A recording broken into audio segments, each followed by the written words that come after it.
ਦੇਖਣ ਤੇ ਸੁਣਨ ਵਾਲੇ ਦੋਸਤਾਂ ਬੇਲੀਆਂ ਭਰਾਵਾਂ ਨੂੰ अस्सलाम वालेकुम जी। मौला तुहानू सलामत रखे। सब तो पहले अज दांज मुख्तलिफ शहरों के विच किहड़े रेट नाल कीमत ते खरीद ते कीमत ते फरोख्त रही है, इस दे बारे तुहाडे नाल अज डिस्कस करे। सारे तो पहले कायनात 11-21 जजमान शहर दे विच 4600 तो लैके ते 5150 ताईं, अकाड़े दे विच 4500 तो लैके 5100 ताईं, साहिवाल दे विच 4400 तो लैके ते 4500 ताईं, मियाँ चन्नू दे विच 4400 तो लैके ते 4950 ताईं, पाक पतन दे विच 4500 तो लैके ते 5050 ताईं, बूरे वाले दे विच 4200 तो लैके 4800 ताईं, आरिफ वाले दे विच 4400 तो लैके ते 5100 ताईं, बहावल नगर 4400 तो लैके ते 5400 ताईं रही है, ते लियाकतपुर दे विच 4300 तो लैके ते 5500 ताईं रही है। सॉरी 4800 तो लैके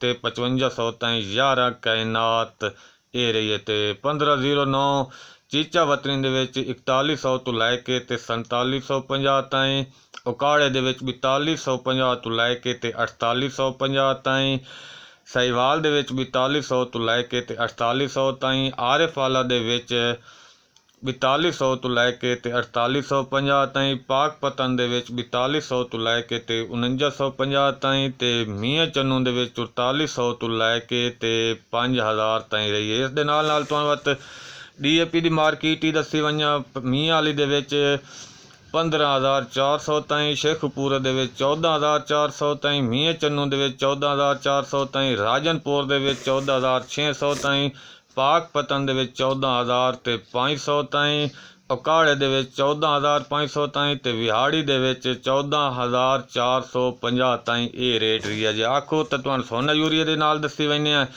जंग दे विच सोना यूरिया रही है 5000 ताईं, बहावलपुर दे विच रही है 4900 ताईं, शेखपुरे दे विच रही है 5000 ताईं, डेरा इसमाइल खान दे विच रही है 5500 ताईं, फैसलाबाद दे विच रही है 4900 ताईं, ते मियाँ चन्नू दे विच रही है 4900 ताईं।